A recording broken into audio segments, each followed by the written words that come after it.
If your family's hot and miserable, just add an AC tune-up for only $109 from Premier Heating and Air, and you'll be cool and happy. Premier Heating and Air, a locally owned and operated company.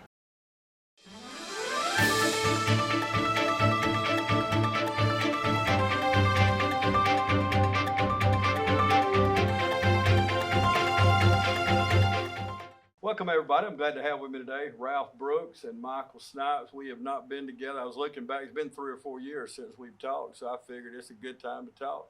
Solid waste.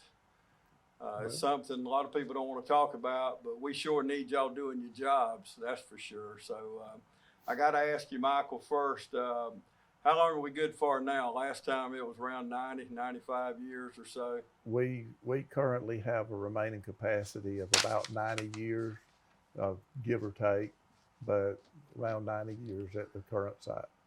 Ralph, what's the most the part of your job that you get the most satisfaction from? Seeing stuff not go in the landfill into the recycling program, because it's reusable, it's a natural resource, and it saves landfill space. That's the reason we're at 90 years. Part of it is because of recycling. And how many centers do we have across Lawrence County? There are 19 centers in Lawrence County. Their cardboard collection bins in at least 17 of them. And I think 5 or 6 of them have an open top single stream recycling facility in the thing. And then of course the city of Dublin has curbside recycling. So what damage does it do, following up on that same thing, when people put cardboard in where the regular trash, daily trash goes, or some of these recycled things? Why is it so important to keep that stuff separated? Well, the recyclable stuff is a commodity that can be sold for monetary value. And anytime you throw it in the garbage, you're wasting airspace in the landfill. Okay, Michael, I got to know, we always think of above ground, but what goes in? There got to be a lot of underground work. There got to be something down there to help you go out 90 years. Tell us about the underground part. Most of the underground subsurface parts of our landfill are more for safety, environmental concerns, but the landfill does, good solid landfill construction starts below ground with a good clay layer, and then we have we refer to it as a plastic, but it's a liner that traps any of the water that is disposed of in the landfill, that's in household waste. And all of that liquid that goes through the waste is captured and it is treated before it's discharged. So we don't have any contact with groundwater at the facility. Everything is isolated. How many tons of garbage can you put in a landfill like we have? We are averaging, and we can do some quick math. We've been in operation for about 30 years almost, and we have an estimated 90 to go, and we're averaging about 35,000 tons a year. Wow! So a substantial amount. Yeah. Substantial. Especially to stretch out 90 years. That's right. That's really good. What about, Ralph, toxic material? Can you put old paint, batteries, other toxic things? What can you put in? What can't you put in? We do not take any liquid waste, which would be paint. If you have paint, you can open the lid on the can, let it dry, or put kitty litter in it, then it's okay to put it in the landfill. But we take no toxic chemicals at all at our landfill. As far as batteries, lithium batteries, these rechargeable batteries, one of our major causes, we feel like, of landfill fires. And I am in the process right now working on a program, waiting to get the information to take the safety class, to put 2 drop sites, one in East Dublin and one at our landfill, for people to bring their cell phone batteries and their rechargeable batteries, and they will be recycled. Wow. Biggest cause of fires. Biggest cause of fires. Yeah, well, it makes sense. Even though it may be a dead battery, there's still chemicals, or there's things inside of that battery. And so did you think 30 years ago, my grandkids think there's always been cell phones and video games. They don't realize where it all come about. But would we have ever imagined, I know y'all been there around 18 years, you reckon we would have ever imagined 30 years ago we'd be dealing with these kind of things? Never. Yeah. Never thought this would be an issue. Never thought that I'd see a fire start because somebody threw a cell phone in the trash and the guy ran over it with a bulldozer. But we've seen it happen.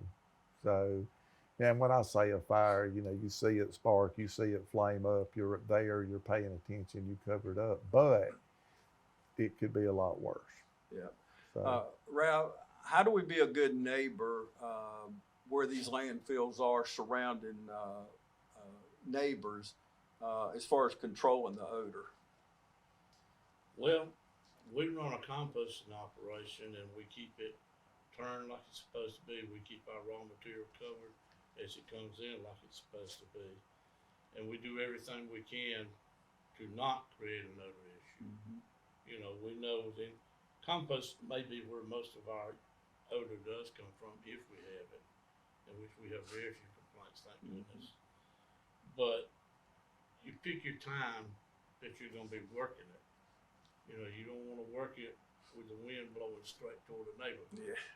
And it's ironic, when the landfill was built where it is, the closest house was maybe a quarter of a mile away. Now there's a subdivision on the opposite corner of the landfill. Wow. You know, so, and we, like I said, we rarely have an odor complaint. Well, that's good. It's rarely a complaint.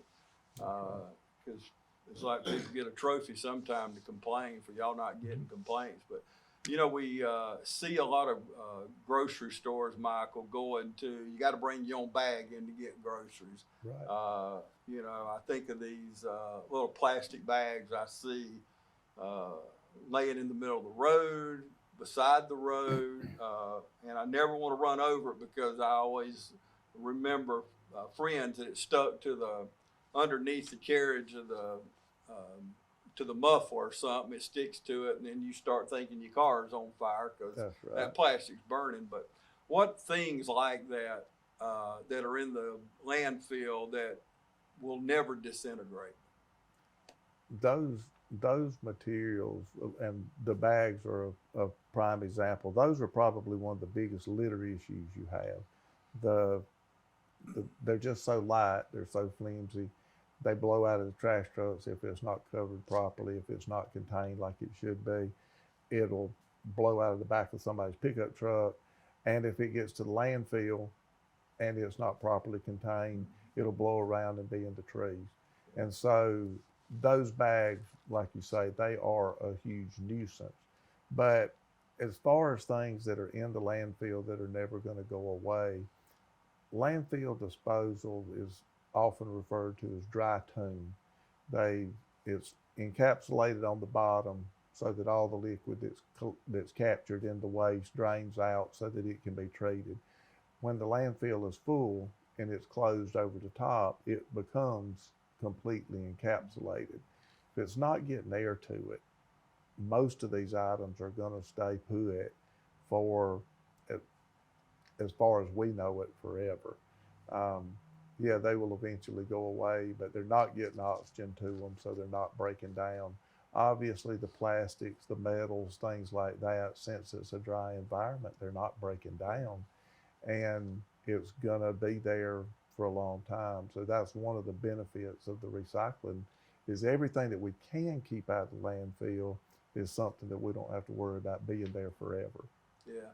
My mom, they take pride. Of course, those days are over for her, but a lot of the women will make floor mats and things out of these plastic bags. They're finding ways to use them for different things. That's just one example. But the more we can do that, people that are watching, senior citizen group, youth group, every little bit counts. We're saving the environment for future generation. What about styrofoam? Styrofoam is basically the same thing. It's going to be there. Yeah. We don't have any options yet that are viable for recycling. It's something that we constantly look into, We're members of the Georgia Recycling Coalition, and so we stay up to date on what's going on in that industry. But it's costly, and unfortunately, it comes down to dollars and cents sometimes. And unfortunately, it's more expensive to try to recycle some of these materials than it is to just dispose of them. So I think it goes back to the 3 R's, reduce, reuse, and recycle. And what you just said with your mom finding a new use for the plastic bags, if we can come up with ways that we can reduce what we're bringing in to begin with, reuse what we have to have, and recycle what is recyclable cost effectively, I think that's what we've got to do. Yeah, and the grocery stores look like they're headed toward not using them anymore. So Yes. I know Walmart's announced it, the new store coming in, Aldi's, if I'm pronouncing it right. People are already talking. I got to take my own bag in to get groceries. Once you get used to it, I'm sure it'd be just like anything else. That's right. We just have to get used to anything new. Sometimes people are scared of. We are. Fear of the unknown, I guess. Well, let's take a quick break and we'll come back right after this. All right, boys, if you want to go to college, you have to clear out another one of these. What if we told you there was a better way to save for your kids' college than pickle jars? Morris Bank's Savings Builder account and moolah makes saving for your kids' college easier than ever. All you have to do is connect the account to your debit card, where it automatically rounds up your purchases to the nearest dollar, depositing that spare change into a moolah account where it will grow into a nice little nest egg for whatever your kids have their sights set on.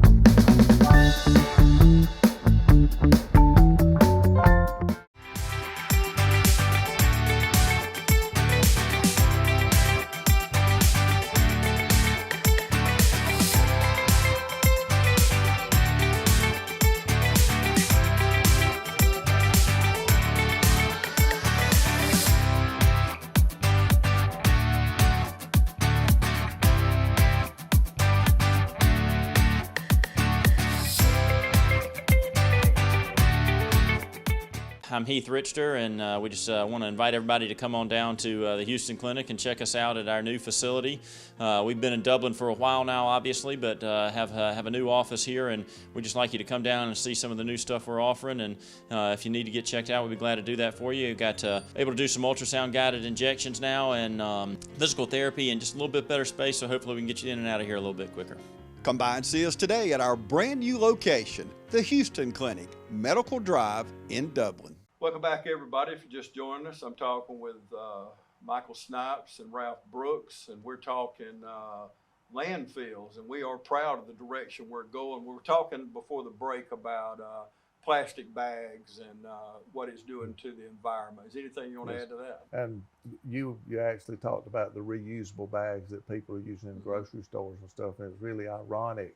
We were awarded a grant this year through the Georgia Environmental Protection Division for waste reduction and recycling. It helped us, allowed us the opportunity to purchase new roll-off cans for cardboard collection so that all of the collection centers throughout the county could have those cans. We were able to purchase a couple for the city of Dublin as well. We are in the process of purchasing a new windrow turner for our compost operation, or a windrow or a compost screener for our compost operation to make a better material there. But the third item is reusable bags, and we're looking at purchasing and supplying all of our citizens that want to recycle with a bag to collect their recyclables. It will be a good educational tool because it lists items that are recyclable, but it also it serves a lot of good purposes. It gives them a place to collect those at the house. It's a way to transport them to the convenience center or to the curbside if they're in the city of Dublin. And it also keeps us from having to deal with bagged material at the recycling center. So when we're sorting, we don't have to go through a bag. We know exactly what we've got, and it's one less waste item that we've got to get rid of. And Ralph, what are those recyclable items? We recycle cardboard, and that includes your You know, your regular cardboard boxes, your cereal boxes, your Coca-Cola cartons, all that type of stuff. We're recycling number 1 and number 2 plastics. That's your soda and water bottles, milk jugs, laundry detergent jugs, and aluminum cans. Mm-hmm. You know, we got 4 commodities that we pull off. That's what we have a market for. Yeah, it adds up too. All the things you just listed, you think in any family, a family of 4 or 5, everybody's not like empty nest like we are. But I want to ask both of you.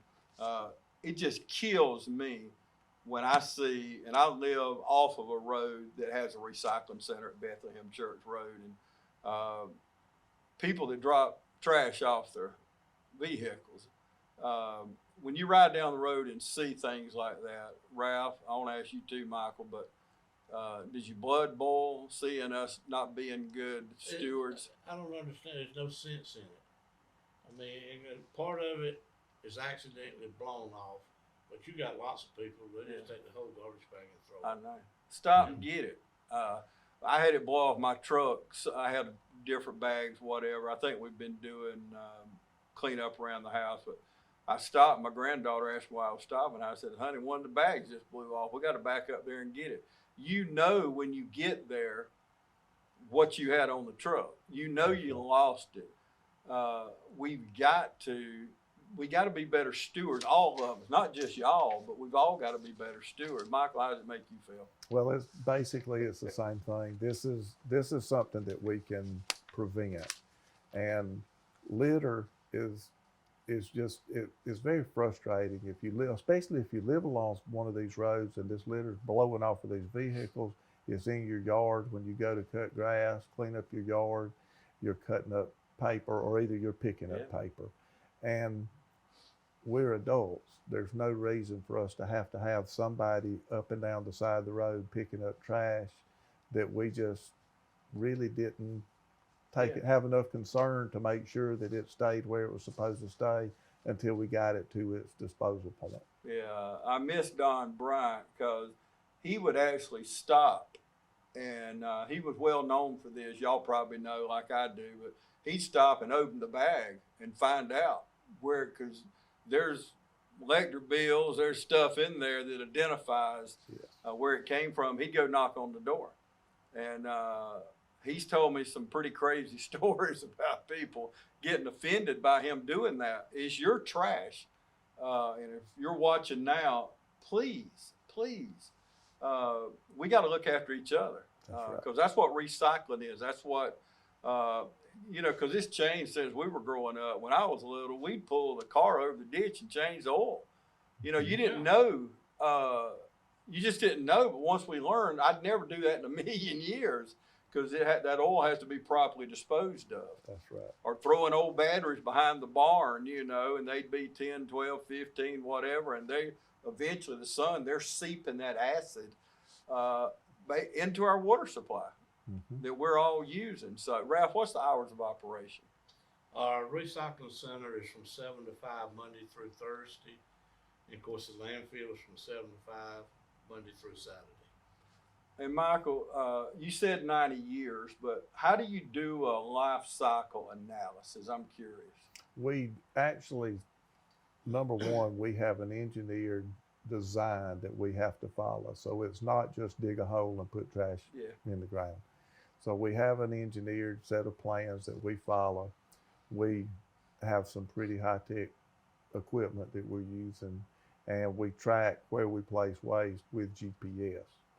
We do a survey at least once a year of the footprint of the waste and the topo of the waste, so we know how much we have, and that's sent to our consulting engineers who lay that against the model of what the final design is, and that's how we calculate how much waste, how much life we have left.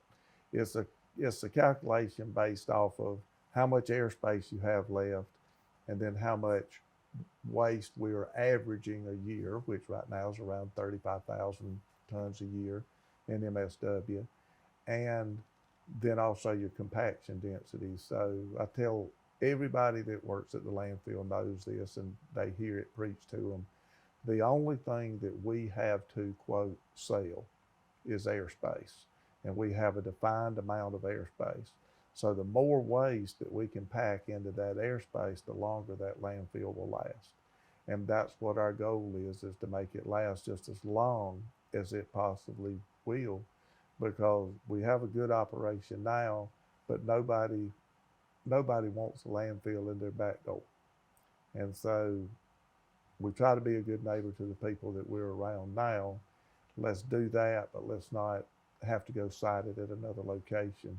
But thank goodness 90 years from now, I don't think we'll have to worry about No, that. we won't, but we want to leave future generations That as is well correct. off as we can. That's why we need to pick trash up, clean it up. It's just mind-boggling what people do. But so Ralph, when let's say Mr. Roofer gets through doing a house and he comes down there with a load of asphalt roofing, whatever he's got, how do you bill for that when they come to dump things? We weigh everything at the landfill end, we bill by the ton. And of course, this asphalt shingles would go to the C&D landfill. You know, as Michael mentioned earlier, we have 3 landfills. We have a C&D landfill, an inert landfill, and an MSW landfill.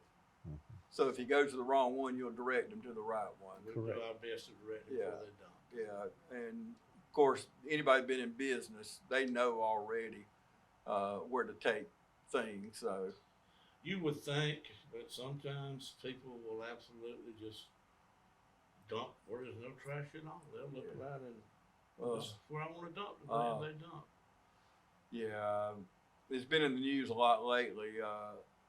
The new mayor in Macon, Lester Miller, all these people just dump it in neighborhoods. Yes.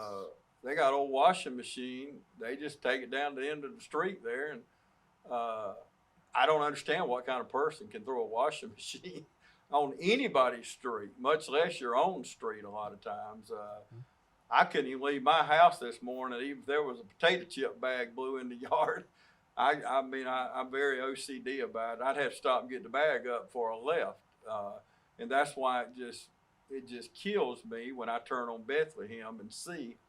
And I've talked to Brian about it, and I know other people have, but people are not covering their trucks, and things are just blowing everywhere. So we talked about hazard materials a while ago. Either one of you, do you have a canister or a bin or whatever you call it that you dump hazardous things into?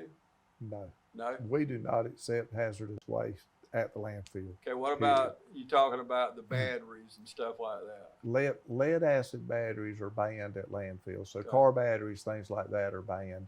The problem with the lithium ion batteries, things like that, the rechargeable batteries, is nobody ever planned on that, and there were no rules in place. And they're starting to see, there's so many, everything can be bought rechargeable now, everything.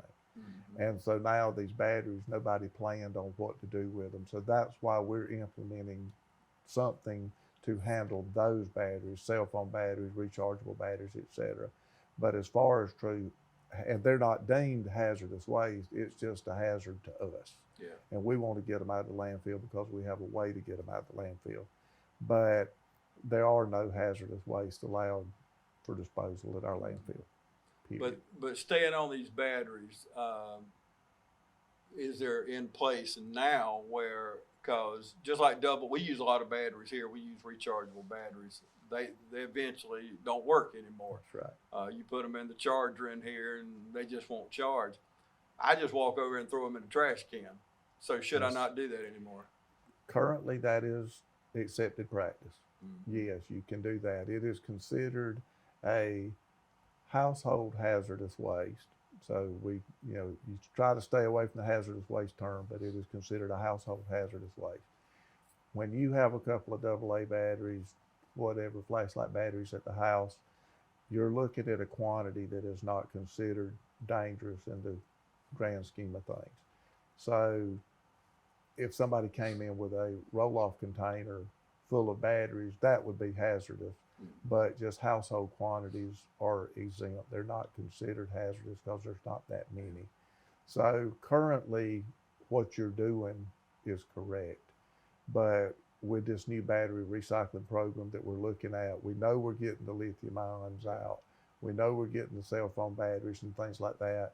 and we're going to continue to have conversation with them to see what we can do to offer opportunities for people with the others. The automobile batteries, lead acid batteries, those need to go where you bought the new battery from. So Oh yeah, you get a core credit for yes, it. exactly. I don't even think people will sell you a battery anymore Without without that core, because you took it out of something. That's right. You know, it only makes sense. I can't imagine you need a battery without replacing a battery. But now, do you find, I'm amazed at this battery situation. Do you find where people threw it in with some other stuff? Do you find car batteries in the landfill? We really don't see that many. I mean, if we see one, obviously we get it out, and we pay attention to our loads.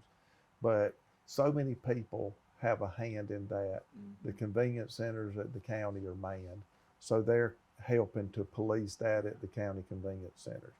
The guys in the city of Dublin, East Dublin, that are picking up curbside, you know, throughout the county where they do curbside, they see what comes out of the can when they dump it into the back of the truck. And then, of course, we see it at the landfill. So we really don't see a lot of people abusing that. Tires, you see tires more often than you see batteries. Yeah, So- well, that's good to know. At least we're doing good in some areas. Yes. So that's really good. I think we've learned through the ages, especially older people. So that's good to know. We're going to take another break. We'll come back and wrap things up. I'm Glenn Registered, Hometown Supply. Come by today and let me show you all the different product lines that we carry. Just about anything that you need, we have it in stock. We do financing, we deliver just about anything a customer needs for us to do, we do. Come by and let me show you what sets us apart from all the rest. If you can't do business here, you just can't do business.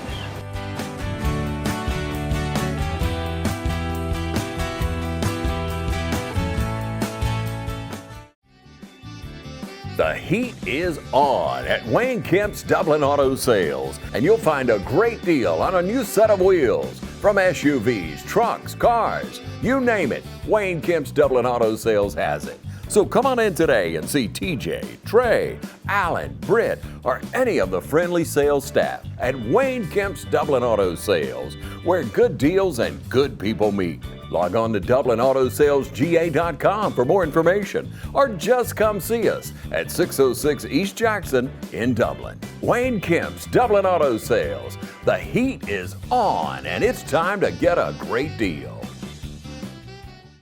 You've dreamed about the perfect house, a place to call your own, and a place to not only stretch out, but to grow.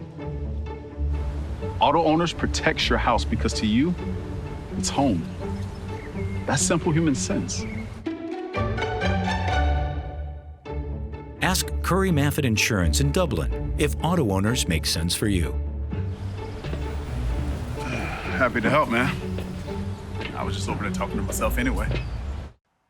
Welcome back, everybody. We're going to wrap things up with Michael Snipes and Ralph Brooks. Ralph, talking about the recycling centers, we go in there. We talked about people dropping their trash before they get there, but we've got a place to put cardboard. We got a place to put different things. So I want to ask you, because I see where I'm at, I see Johnson County tags coming in.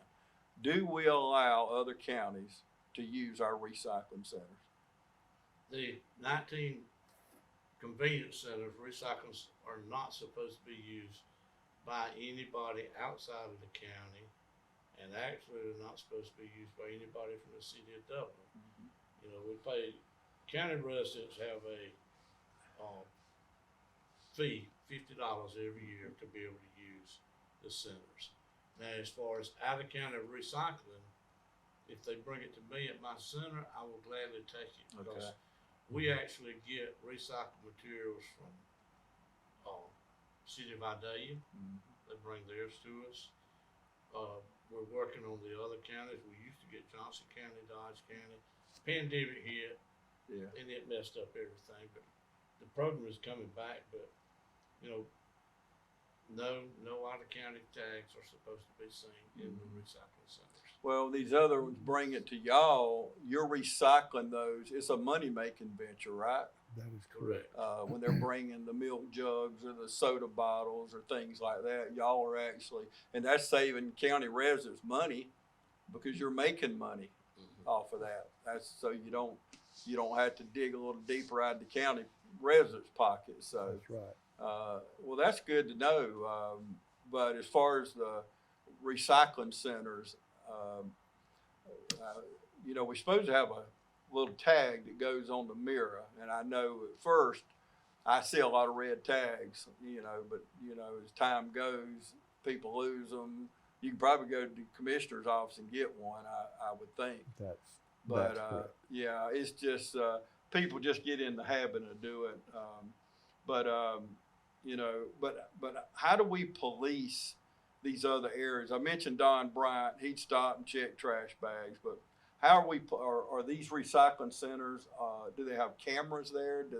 How do we police these areas? That's actually one you need to not talk to us about on the air, and you need to talk to Brian Rogers, because that's county commissioners. We don't have anything to do with them. Y'all, the end product you do. That's right. They end up, all those containers, when they go dump them, they're taking them to the landfill, Correct. right? That is correct. So as far as the recycling center, you don't have anything to do with, you don't control that. No, we don't. Not at all. The convenience centers, Right. we have no. You do. The recycling center in East Dublin, we do. Okay. That's ours. So Michael, how do you coordinate like with Cadwell and Dexter and Rents and these outer communities? How do you coordinate with them as far as the landfill? Everybody that lives in Lawrence County is allowed to come to the landfill, and everybody's the same. Everybody's a customer for us. As far as the outer lying communities, like the ones you just mentioned, Cabell and Dexter and Rents, have got county convenience centers located there, and so the residents in those municipalities are able to go and use the convenience centers in the county. And so a lot of the coordination is not handled through us, it's handled through the county. But everybody can come, everybody that lives in Lawrence County can come to the landfill as a customer. Right. How hard is it to stay up with all the laws changing? And both of you, Ralph, you laughing over there, so I'm gonna let you answer it. Michael is the one that keeps up with all the rules and regulations. But it's got to be difficult, don't it? We are members of the Georgia chapter of SWANA, which is the Solid Waste Association of North America.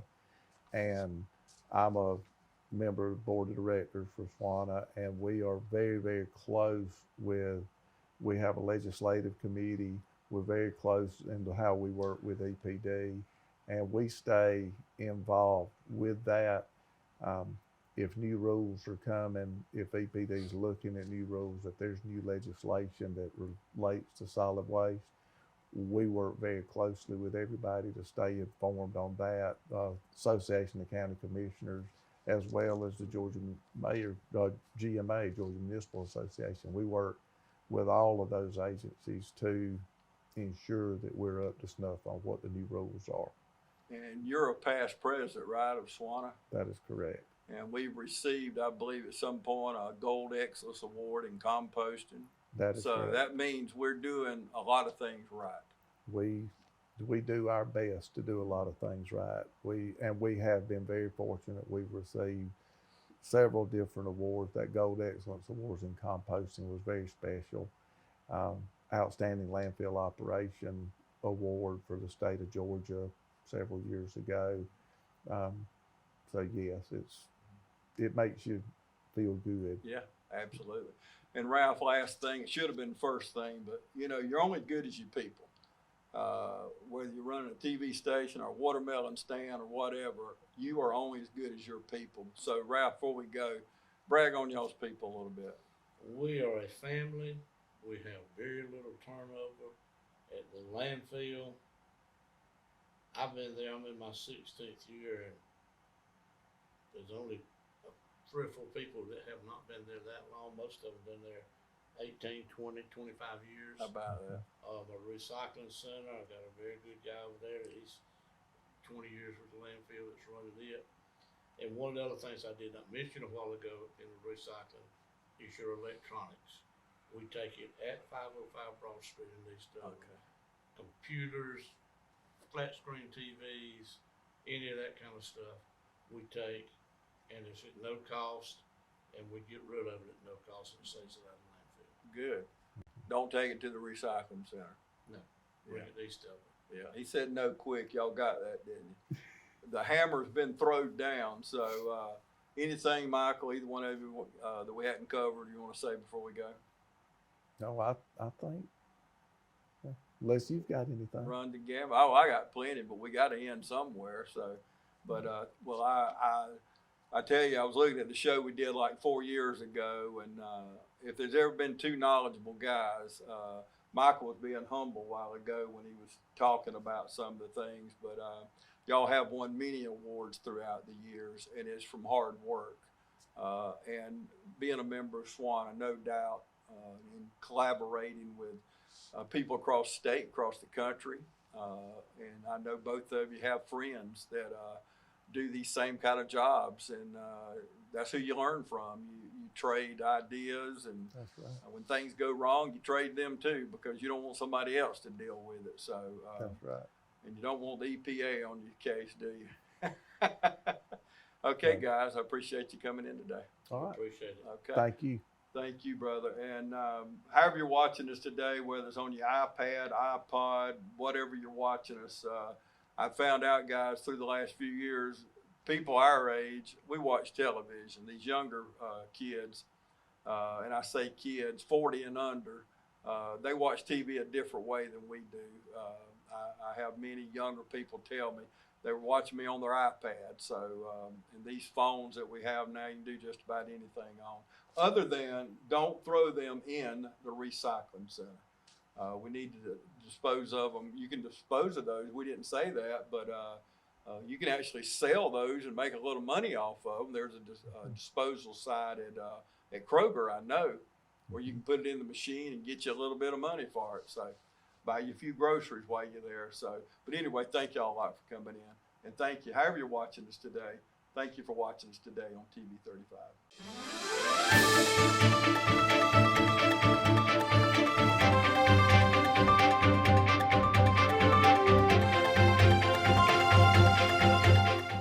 Hi, I'm Perry Williamson, and we've been baking here at Williamson's Bakery since 1927. In 1965, my grandfather, Merle Williamson, hung our name on this bakery. Ever since then, people have been stopping in for the Williamson's tradition. We invite you to do the same here at 1634 Veterans Boulevard, or catch us on Facebook, or just come get you some.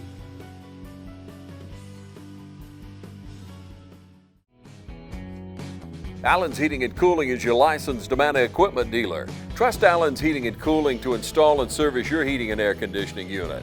Allen services all brands, and with the purchase of a new unit, Amana offers a lifetime compressor warranty. Sean Clark or any of his friendly staff can help you today at Allen's Heating and Cooling. Your Amana dealer. Amana, last and last and last. Hey, my name's Chandler Gerard. I'm Kyle Gerard with A+ Flooring and Construction. And here at A+ Flooring and Construction, we believe in teamwork. Come let our team service you with flooring, construction, and garage doors. So come shop with us at A+ Flooring and Construction at 371 Georgia Highway 338, or visit our website at aplusconstruction.biz. Or give us a call at 478-676-2662. Thank you.